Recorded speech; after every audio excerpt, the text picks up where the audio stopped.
Assalamu alaikum. How are you, Romeo? Salam, how are you doing? All good, thank you. Thank you for joining me today. Romeo, let's jump straight into it. Who is Romeo, and where did your journey begin? Okay, just from the very beginning. Yes. Um, okay, I'm Romeo, aka Hamza. um, where do I start? So I'm 27 years old right now. Um, I was born I was born here in South Africa. Stayed here for about 3 years. Then I moved to Kenya. Okay. Stayed there for about 4 years. Came back 2 years, and then we moved to Switzerland. Stayed there for about 4 years. Came back, and then I have been here ever since. Okay. But I've traveled quite often, and yeah, I'm a personal trainer. I opened up my own gym. It's been open for about, I think we pushing on almost 2 years right now. And I'm a recent revert. And then that's me in a nutshell. Okay, that's amazing. So what was your childhood like growing up? Do you have any fun memories growing up while you were young? Yeah. I mean, not to brag or anything, but I had a great childhood. A lot of diversity. I went to a lot of international schools. My dad's a diplomat, so we travel quite often. So, and at international schools, all the kids there are everyone's from different places. Yeah. So I had a very diverse group of upbringing, group of friends, and yeah, I had a very I couldn't have asked for a better childhood, to be honest with you. And did your childhood impact your decision to turn to Islam? Yes, I would say because I had so much diversity in my life, and I don't want to say I didn't have a stable life, but because of the consistent traveling, whenever you would just get used to a certain environment, it's like, now we have to move again. As soon as you get accustomed to it, you have to move again. And then I feel finally, for the past, recently, I found I just like the whole community that I'm surrounded by, just like the family values, just the fact that, everyone knows each other. Everyone's family with each other. You can go anywhere, anyone's household, and they treat you just like family. That's the thing that just kind of got to me, because in the way I was raised, just everyone's just so, as soon as you get used to a place, you have to go. So you're always constantly adjusting. There's no if I can say home, if I can put it that way, Yeah. And I was listening to a conversation that you have posted. You said that there was a time where you just didn't feel like you fitted in, or that you felt like yourself. So what is it about Islam that makes you feel comfortable? Like I said, like I mentioned, that because of the constant moving around, as soon as you just get adjusted to a place, you have to move and sort of start over. So with Islam, I just felt, whenever I've been to the mosque, whenever I've been around Muslim individuals, I've just always felt they never ever made me feel like I'm an outcast or different, if I may put it that way. And that's something that really got to me. And how did your family take it? I mean, I remember the day I went to the mosque. I was in my kurta, and I went so my mom saw me go to the mosque. She didn't say anything. And then when I came back, she sat me down because she thought I had a girlfriend, and I was doing it because I have a girlfriend now. But I told her, I told her nah, that's not the case. I recently converted, and she was cool about it. She didn't really make it a big deal. She actually asked how they can help, in the household to make it more easier for me, so they didn't really make it such a big deal. So like I said, I've just been lucky to be around a lot of great people. Yeah. It made it easier for me. To have that support is extremely important. Mhm. And in terms of your friends, have you seen changes in the way they treat you, or maybe going out? Is there anything different now? Once again, I mean, I hate to sound boring, but I mean, I just have great individuals around me Yeah. that a lot of them, if anything, they say things like, "We saw this coming," Yeah. you know. So there hasn't really been much change. If anything, some of my friends are still not convinced, you know. Okay. So they joke with me about it, but like I said, I've just have great individuals around me that Yeah. they've made the whole process so much easier for me. Yes. And about fitness, what made you choose the industry of fitness? So I remember, I think it's grade 10 when you have to decide Yes, the subject. the subjects and everything like that. So, you know, I just never saw myself as someone to be in the office working 9 to 5, and fitness was just the one thing I felt everyone wanted my expertise on. You know, anything maths, no one ever came to me. Science, no one asked me anything. But specifically fitness, everyone would ask, and they would be willing to pay. And as soon as I got my first, it was like a couple of $100. Yeah. And as soon as the first time I got paid, I was like, you know what, this is it. This is the route. I thought I was rich at that time, you know. So I was like, you know what, this is the route I'm gonna go. That is the most rewarding, the first paycheck. Right. So, advice to keep a stable fitness regime.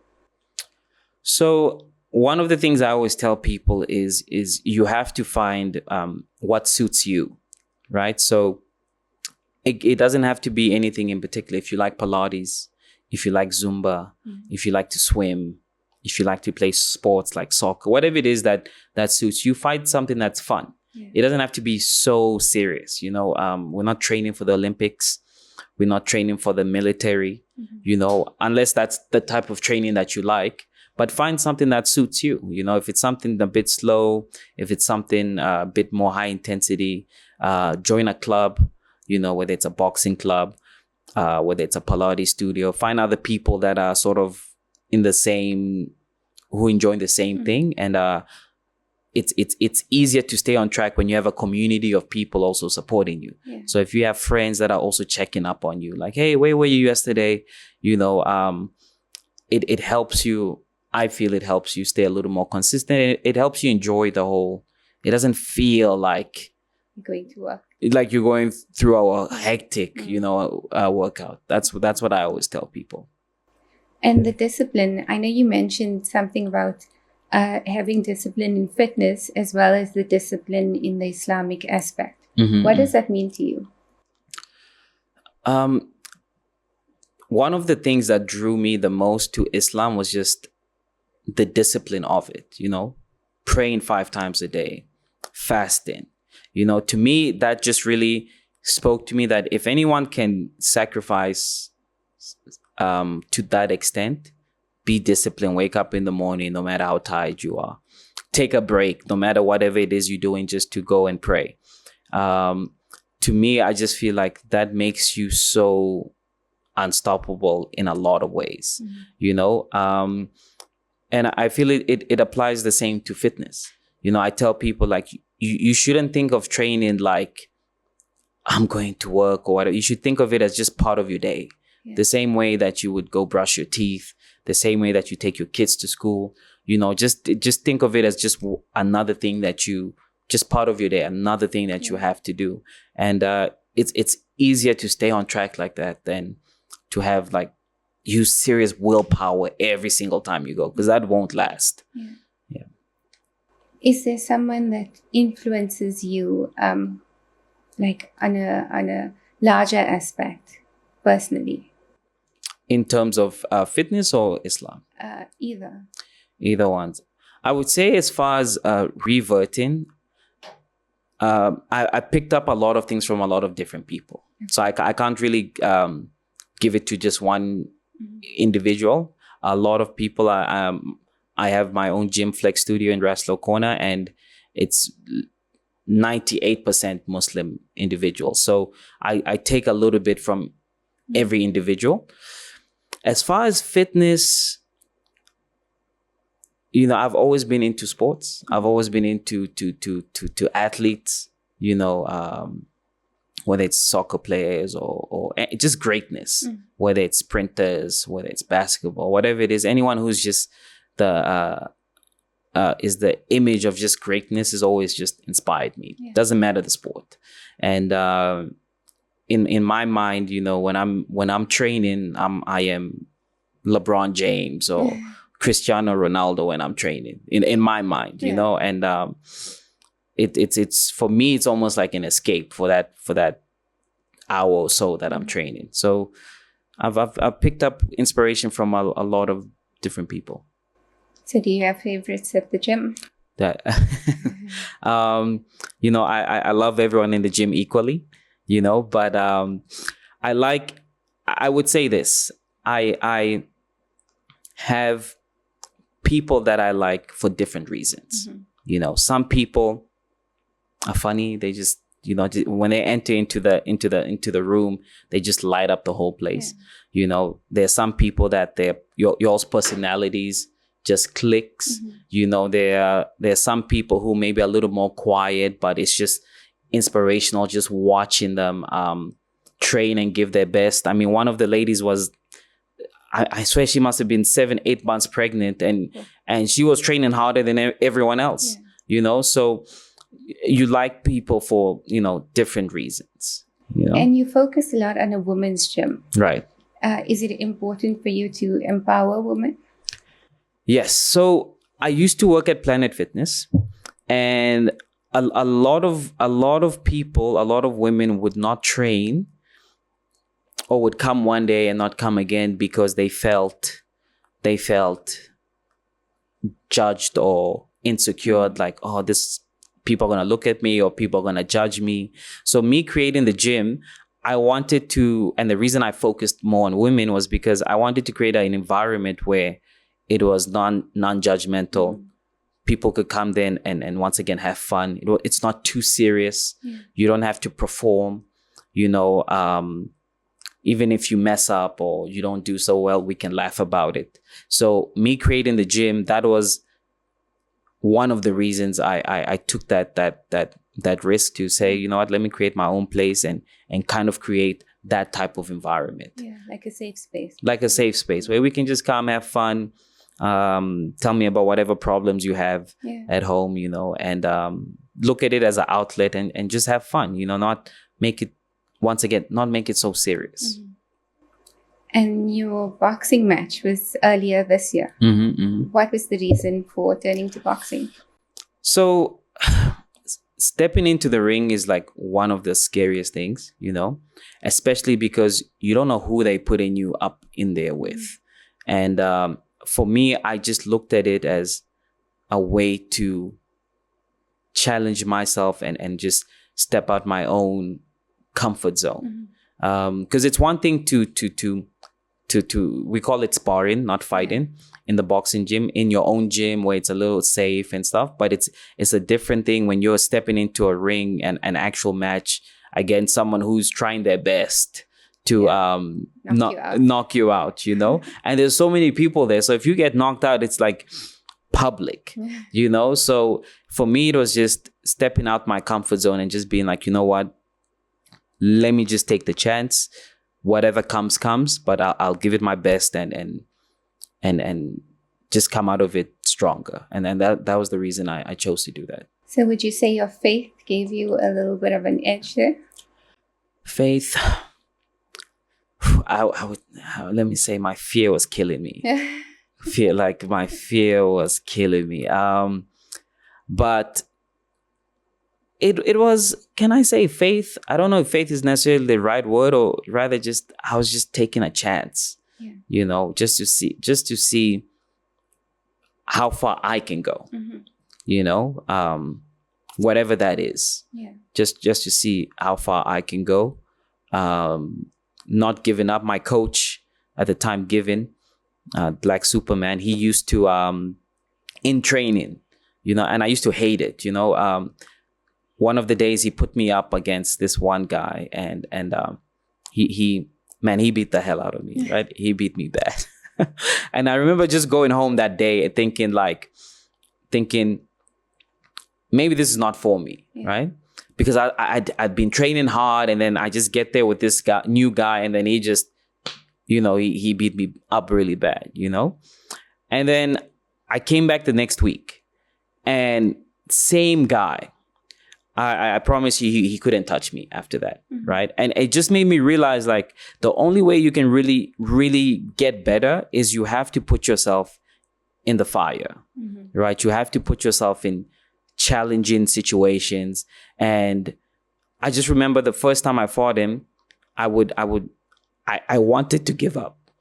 But my coach wouldn't let me, as I'm taking my gloves off, he puts it back on and throws me back in the ring. So I had no choice but to keep fighting. And then that's the one thing that helped me in the fight, that despite me going up against a professional fighter, I just didn't give up, and I managed to get through the entire fight because of that. So that was one of the things I took away, that no matter how bad things are, don't give up. I will say that. And your life's motto or a favorite quote that just motivates you? One of the favorite quotes motivates me is I forget the guy's name, but it states I'm totally messing up this saying. But it states, the man in the arena is the one that matters. The critics, everyone else is not important. So no matter what you do, there's always going to be people who have something to say, So I've just learned that, you just have to stay on track, stay on your mission. No matter what you do, people are always going to have things to say, but don't let that affect you. It is easier said than done, but just keep going and do what you want to do. That's profound words. What's your biggest fear right now? Biggest fear. I don't have, to be honest with you, rats is one. Rats scare me big time, right? Other than that, I don't really have any fears. Besides, I don't know if this is a good or bad thing, but my only fear is just letting people down who believed in me. That's the only thing. Anything else I can take, but my biggest fear is just letting people down who really trusted in me. That's I don't know if I can say that's a good or bad thing, but that's the only thing that keeps me up at night. Yeah, that's a lot on your shoulders. Yeah, that's the only thing that keeps me up at night. And was there ever a moment in your life where you felt like it was your lowest and there was no way up? And how did you get yourself? There've been many times,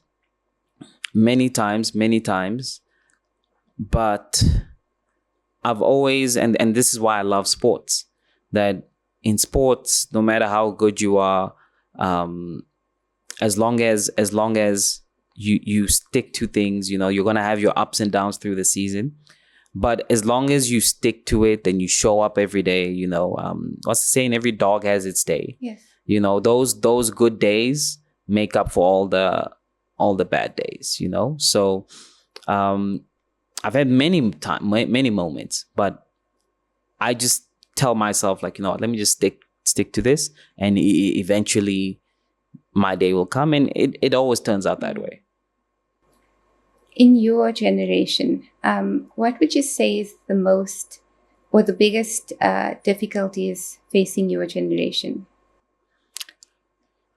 I think what is difficult in today's world is what used to work in the past doesn't really work anymore. As far as like even just business and life, inflation is crazy. Back in the day, you could get a regular job and be able to support a whole family on that. But nowadays, you can't do that anymore. You have to find new ways to do things. Yeah. And I feel like one of the challenges we face now is we we sort of in a new era, and we looking for new ways to do things, you know, with technology improvements, with AI, with everything going on. It's a different world, and we kind of just have to sort of like figure it out. You know, what worked in the past doesn't work anymore. You know, and I think that's the biggest challenge with today's generations, I would say. And also, I think with the times now, there's so readily available drugs and alcohol, and how does the youth stay away from that? They don't. They don't really stay away from it. I've always been. I can only speak about myself. You know, I don't want to really speak on other people. But for me personally, I've never really been into that kind of thing. I've always been, from my experience, a lot of people got into it because of peer pressure, to be cool. You know, everyone's doing it, you know, but I'm so comfortable in being an outcast that because everyone is doing it, that's the very reason I won't do it. So like till this day, I've never drank. I've never smoked. And it's never, the people I look up to aren't really, they don't promote those kind of things. Yeah. So it's never been really a thing for me. I don't see any benefit to it at all. I am a bit of a control freak as well. So I don't like to take anything that just messes up with my mind or decision making. So myself personally, I can't speak on other people, but it is a big problem, and peer pressure is a big thing. People are so desperate to feel seen and be cool and feel part of a group, that's one of the reasons they get into those kind of things. But like I said, for me, the only thing that just has pulled me has just been Islam, and that's the only thing I've looked at and just been like, you know what, this is something I want to be a part of. And being Muslim now, do you use that to influence others? You know, I try to. I never want to be one of those people to, you know, I'm preaching to people and trying to force them to see the way that I see things. You know, I let people see things in their own way and do things however they want. I just believe in leading by example, you know, so just trying to be, now I haven't been the best at this just yet, right? But just trying to be the best Muslim that I can do, that I can be the most in shape that I can be in, you know, and just lead by example. And I feel that's the best way to influence other people, instead of me actively trying to preach to them and give them all the facts. This is why exercise is beneficial for you. No, do it myself and then just lead by example. To close off today, what words of wisdom could you leave us with? You know, I don't like giving out advice, you know, but I will say, just be yourself. Be yourself. No matter what anyone says, people are going to have a lot of things to say about you, no matter what you do, but just continue being yourself. Thank you so much. Those were valuable words. Thank you so much for joining me today. It's been an absolutely pleasure having you here. Thank you for having me. And I wish you all the best going forward. Same to you. Assalamu alaikum. Assalam.